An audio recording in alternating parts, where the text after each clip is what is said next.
Just over a century ago, the motion camera was invented and changed forever the way we recall our history. For the first time, we could see life through the eyes of ordinary people.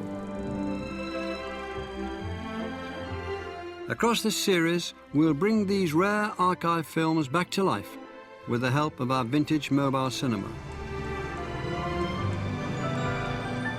We'll be inviting people with a story to tell to step on board and relive moments they thought were gone forever. They'll see their relatives on screen for the first time, come face to face with their younger selves, and celebrate our amazing 20th century past. This is the people's story, our story.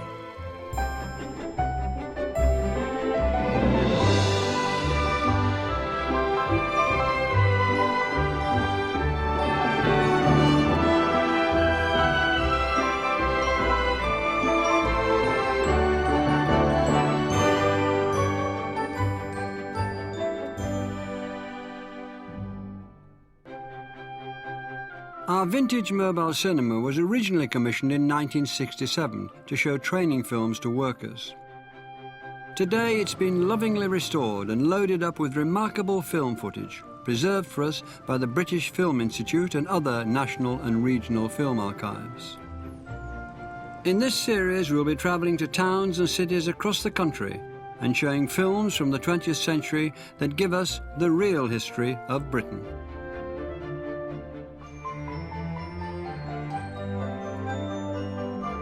Today we're pulling up in the 1940s. We'll hear stories about a time when millions of ordinary men were prepared to die for our country as Home Guard recruits during World War II.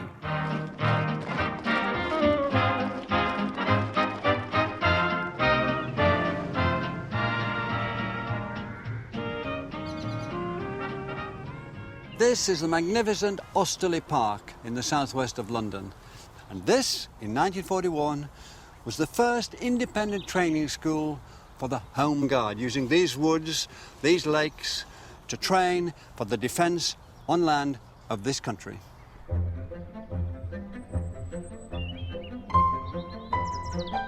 Coming up, a son comes face to face with his father as Home Guard company commander. Seeing my father again, after all these years, seeing him alive and well and fit and busy, was very, very emotional. Dad's Army creator, Jimmy Perry, on why he signed up to the Home Guard. I remember my dear mother saying to me, you know, if they get here, they'll put your father in a concentration camp. And I joined. And I get to grips with a weapon of war. So that's what you're charged with, a bayonet charge? Yes. It's a bayonet charge. And they don't knock it up on Mr. Mannering.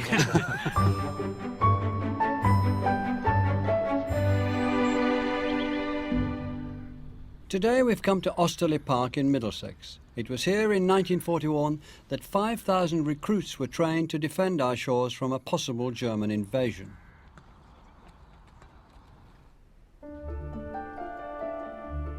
Home Guard recruits were taught all sorts of unconventional ways of fighting. Everything from camouflage techniques to the art of mixing homemade explosives, knife fighting, hand-to-hand combat. When France surrendered to Hitler's troops in 1940, the people of Britain steeled themselves for the anticipated German invasion. With most able-bodied men under the age of 40 already called up, the government put out a call for a new force of home defence volunteers. They needed 150,000 men, but within 2 months, almost 1.5 million had signed up. They were called the Local Defence Volunteers, but were later dubbed the Home Guard by Winston Churchill. Today, we'll be saluting their incredible bravery.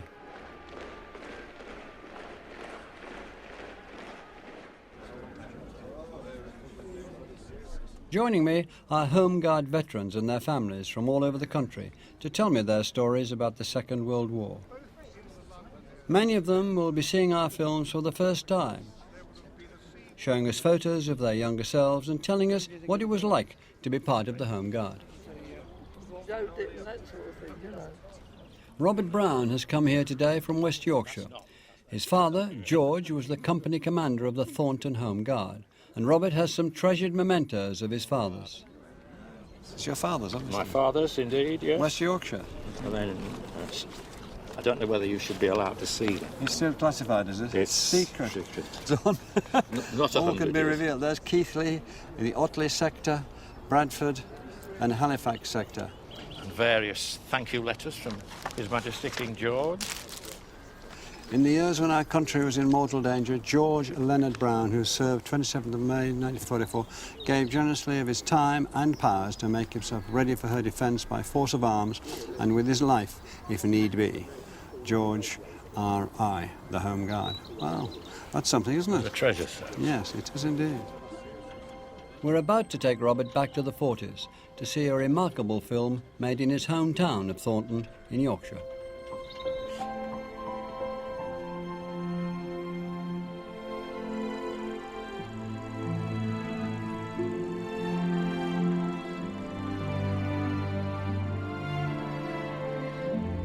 The film Robert is watching is an amateur documentary about his father's Thornton Home Guard unit. It's been preserved for posterity by the Yorkshire Film Archive. Sadly, Robert's father died 36 years ago. So how will Robert feel seeing him again on screen today? My father started off in the Home Guard as the second in command of the local company because he'd served in World War I, coming out as an acting captain. And so he took a serious interest in the development of the company as a military unit, if only part-time.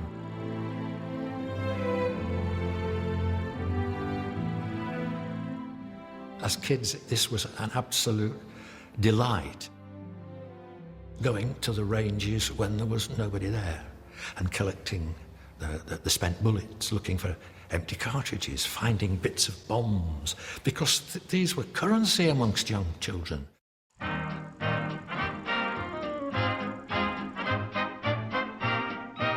This silent film was made towards the end of the war by two of the company's sergeants.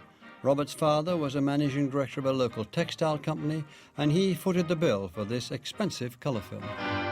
When Britain is in danger, when trouble's in the air. I remember some bits of the film being made, particularly the parades, when we had a Scottish band marching in front of us, that the boys, well, all the village would run after it, and I'm sure I'm somewhere in that crowd of people running behind the band. We must all stick together, and the clouds will soon roll by.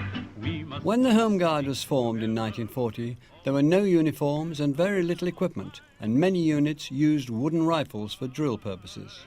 Company commanders, like Robert's father, a former World War I veteran, had their work cut out, turning Home Guard volunteers into reasonably proficient infantry soldiers. Seeing my father again, after all these years, seeing him alive and well and fit and busy, was very, very emotional. I could feel it now. He was not like that in his last years, and so, yes, it brought back very happy memories. Watching the film, Robert sees himself as a boy of 8 with his younger brother James, who was 7 at the time. An upsetting moment in the film is to see myself and my brother walking side by side down a lane, and he died some 25 years ago now. So that's 2 members of the family visible and no longer here. Very upsetting.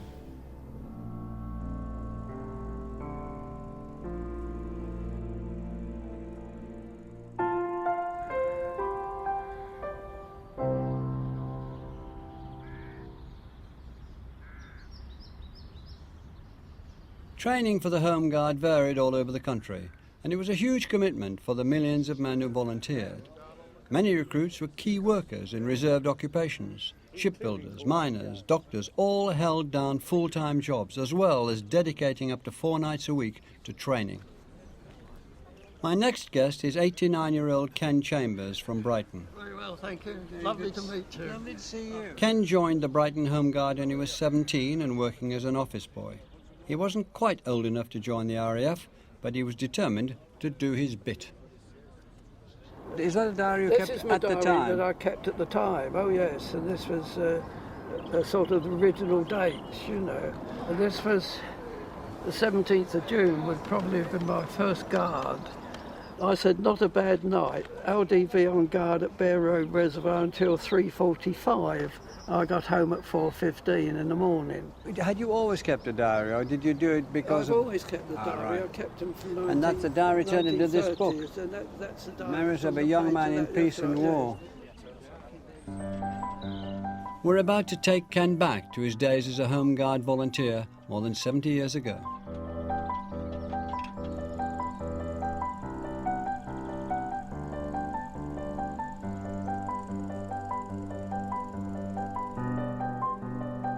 Ken himself doesn't appear in the footage, but will it remind him of his own early training days? I remember joining up as though it was yesterday. They handed everybody a rifle, and we were told how to load it and that sort of thing with artificially, because there wasn't any bullets on it. And then we had the rifles and we did a bit of drill with them, like shoulder arms and that sort of thing. Very unsatisfactory, really. And we were there for about an hour, and then they collected the rifles off of them, put them back in the van, and took us back to the drill hall and left us, and that was training. Training varied a lot in quality all over the country, from the highly professional to the DIY. Men of the Home Guard were primarily trained to defend key sites and to be on the lookout for surprise enemy attack. With very little in the way of firearms experience or training, Ken was responsible for guarding a local reservoir, with near-fatal results. I was doing my 22nd guard duty up at the reservoir, and the sergeant was on guard with me. Fortunately, he was there. And about midnight, I would say it was, we heard this clink, clink, like somebody rattling a chain or something. And across the brow of the hill was coming about 30 figures, all stretched out in a line, advancing towards us. And I thought, what happens here? Like, you know. Unknown to Ken and his sergeant, approaching them in the dark was not a company of German soldiers, but their colleagues in the regular army on a nighttime training manoeuvre. I heard the sergeant cock his rifle, put a round up into the breech, so I thought I would do the same. And unfortunately, in grabbing the stock, I pulled the trigger, and the rifle went off, fired a shot, you see, and a flame come out the barrel. I saw the flame come out the barrel. It was pointed a bit up in the air, fortunately, and all these figures dropped down as though I'd shot the lot, you know. And this highly educated voice said, "Who's there?" So the sergeant, anyway, he spoke up. He says, "Home Guard, who are you?" And this voice said, "I thought as bloody much," he says. "You mustn't go firing like that," he said. "You might hurt somebody."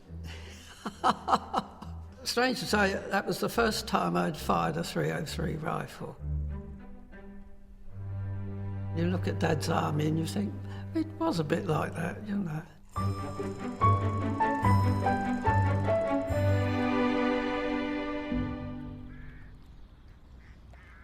Luckily for Ken, no one was hurt that time, but the Home Guard volunteers did face real danger.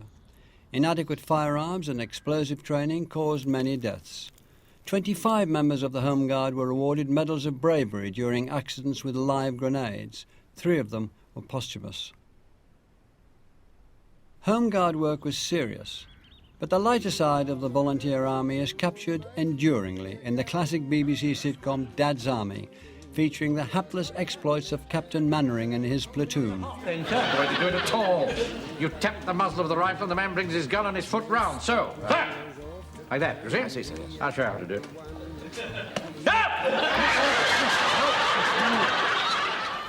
Today's been haunted by Dad's Army, and Little surprise, it's a wonderful series. But it's worth remembering that the experiences it portrayed began when a 16-year-old boy in the Second World War was determined to join the Home Guard. That boy went on to become one of the creators of Dad's Army. I'm meeting up with Jimmy Perry here in the grounds of Osterley Park. You joined when you were 16? Just over 16 years. So what prompted you to join? Well, to stop the Germans. Nobody understands how desperate things were. And I remember my dear mother saying to me, you know, if they get here, they'll put your father in a concentration camp. And I joined. What did they ask you to do? Who trained you? We were trained by sergeant instructors, veterans from the First World War. Every town, every hamlet, everywhere in the country had a Home Guard platoon, a Home Guard brigade, and I loved it. And so did all the other young boys. How seriously did they take it? Because Dad's Army has given us all the idea that it's a bit of a lark. No, please don't say that. People just don't understand how dangerous it was. They would have overrun us, you know. But and all that business about tying knives on the end of broom handles, it's really exaggerated, because within 18 months the Home Guard was an efficient guerrilla organisation. And can you give us some examples of how it had become efficient and in what ways it was an efficient organisation? Drills, exercises, lectures, small arms practice, bayonet practice, serious training, and we took it seriously, and so did everybody else.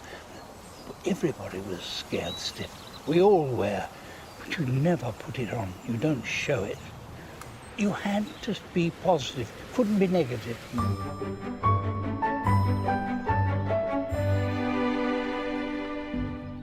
On Real History, we've come to Osterley Park in Middlesex to remember the millions of brave men who volunteered to defend our country from a possible German invasion.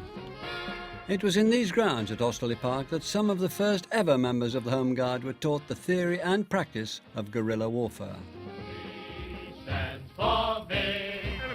Today, some members of the Barmy Army Film Club have come along to reenact some of those original training exercises that they were taught here in the 1940s. All stations, you're receiving. Receiving, all stations. So what is this all about? The reenactment of the Home Guard, July 1940. We get people from all over the world coming to see us at shows. There's an interest in it now. A lot of the reenactment groups are American and German, but there's very few British. And people with the nostalgia, they love it. They love what we do. And also people that actually served in the Home Guard can come and show their grandchildren what actually happened, what they wore, what weapons they had. Attention. Left dress. Captain, the squad is ready for your inspection. Lance Corporal, I notice you got a load of First World War medals on your chest. Where are you earned those? Western Front, sir, 1914, Western 1918. Front. Something wrong with your feet, Lance Corporal? No, sir. They should be together, Lance Corporal. Sir, sorry about that, sir. So that's what you charge with you? A bayonet charge? It's a bayonet charge. And they don't knock it up, Mr. Mannering. It's a weight though, isn't it? It's a heavy weight. It's a real weight. It was government policy that only men could participate in combat duty, so women weren't officially admitted into the Home Guard until May 1943, when the real threat of invasion had passed away. They were called Women's Home Guard Auxiliaries. They wore homemade uniforms, but nothing beyond a small Bakelite brooch was issued. By 1945, when the Home Guard was disbanded, records show that there were 32,000 female members. But the armed Home Guard remained the preserve of men, some as old as 80 and boys as young as 14. I'm meeting one of Osterley's youngest recruits, Sir James Spicer. It's a great privilege. Here we are in Osterley Park, and I was here actually in the Home Guard when I was 14, and most of the other people there were 40 plus, and they'd all served in the First World War. And what did you do at 14? Did they let you do the real stuff? Everything. Train? Yes, yes. And of course in this part of the world we were very, very important. because we all expected to see parachutists coming down, and so we had to cover the whole area, and we had to do it by night and know each of these places so that we could turn out in a hurry.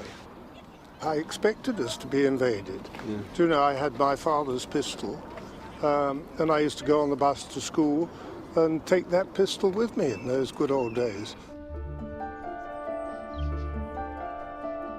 Now we're going to bring back those good old days for Sir James. He's about to watch a training film that was commissioned by the West Sussex Home Guard in 1941 called Procedures in the Event of an Enemy Attack. Oh, by the way, I've heard the whisper that the GOC might be coming around when the work's completed, so be on your toes. If I get wind of it in time, we'll be on the posts. It's set in the fictional town of Wanbridge, and no one knows who the actors are. Probably Home Guard recruits, just like Sir James. Jenkins, take this to Sergeant Connor. Tell him to phone up headquarters and let them know the old man's on his way.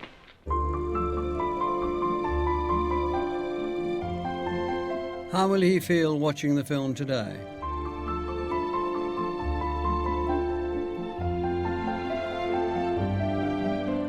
We just did our jobs as private soldiers, and I used to enjoy so much standing outside on guard with a fixed bayonet and shouting to the commanding officer, "Halt, who goes there?"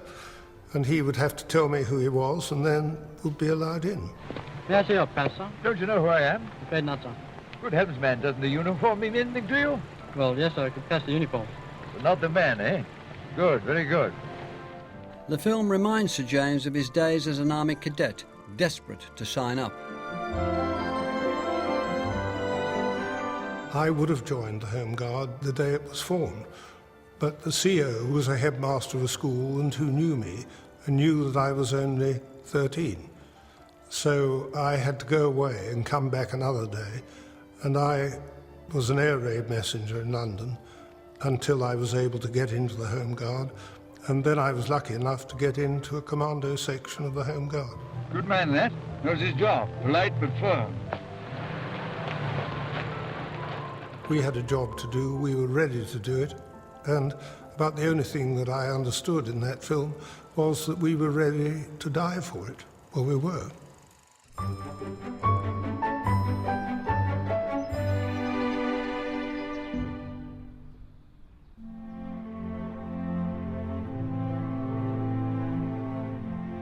By 1942, the Home Guard were being trained to take over roles on anti-aircraft and coastal defence batteries to free up regular troops in the artillery for service overseas. The training was very specialised and technical, and one Home Guard member who undertook it is 87-year-old Bill Horn from Kent. Like many volunteers in the southeast, he would have been on the front line of defence against Hitler's army, and he was trained in heavy weaponry and anti-tank guns in preparation for the expected invasion. Sergeant said. You think you were well prepared? Yes. Yeah. You see, Home Guard in different parts of the country, they were different equipment. Yeah. And then where we were down there, I was trying to use a Thompson submachine gun. But you don't think you'd have had a chance against a big German invasion? You'd have held them up for a while? You must have discussed this. What did you say? I very much doubt, from the way we were and how we felt, we would have probably have had a go, but I don't think it would have lasted very long.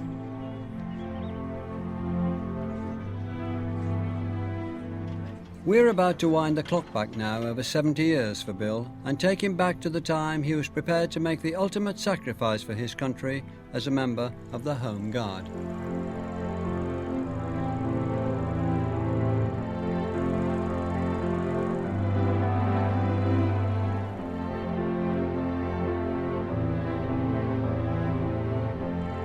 It didn't matter who you talked to, man or woman at that time, they would have given their left arm. And you say, give them their life to protect this country. There was no doubt about it. Bill later saw active service with the Royal Electrical Engineers, but he took his early Home Guard duties just as seriously. Will watching our films today remind him why he volunteered? I joined the Home Guard because I wanted to do my bit. I wanted a future, and I knew that future wouldn't exist if the invasion took place. I wanted a future. Not just for me, but for everybody. Everybody felt that they were doing their bit as much as they could.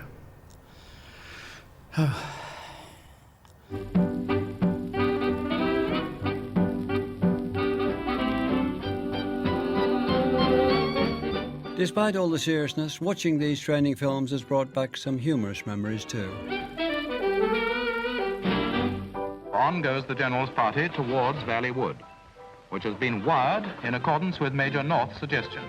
Look out! Look, see how, blimey. That's exactly how we did train. It is reality. That's exactly how it happened. I mean, when they're walking across the field, they trip over the rope with the tins on the end. That's the sort of thing we done. And it really did happen. But you see, the comical part is that the officers they weren't so intelligent as what we were. That's basically what it was. We used to do things deliberately and make them make a fool of themselves. It helped to lighten the load a bit, really, that's all. I knew it weren't no blinking Germans. Germans don't make half the row that generals do. Germans don't. How long we got to stop here for, Bill? Till the blinking brass hats have been around. Wait.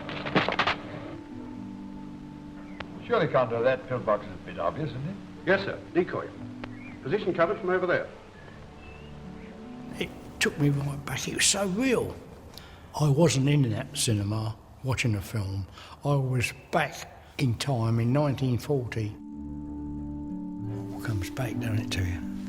Just like it was.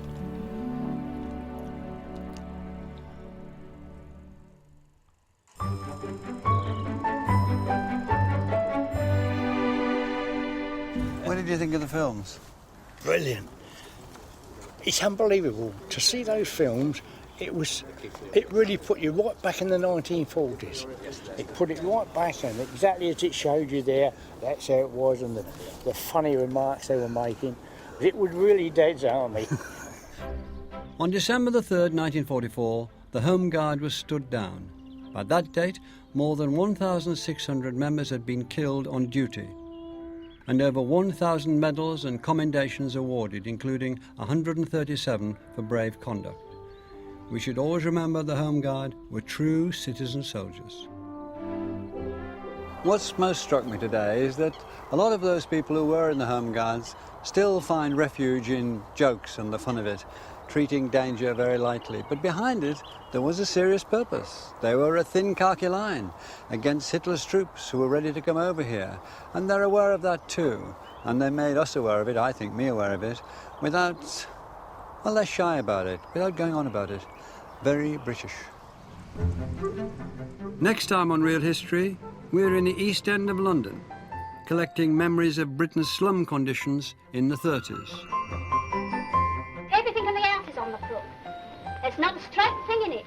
They say, how could you have had such a great childhood, loved it so much, when you lived in such dire poverty?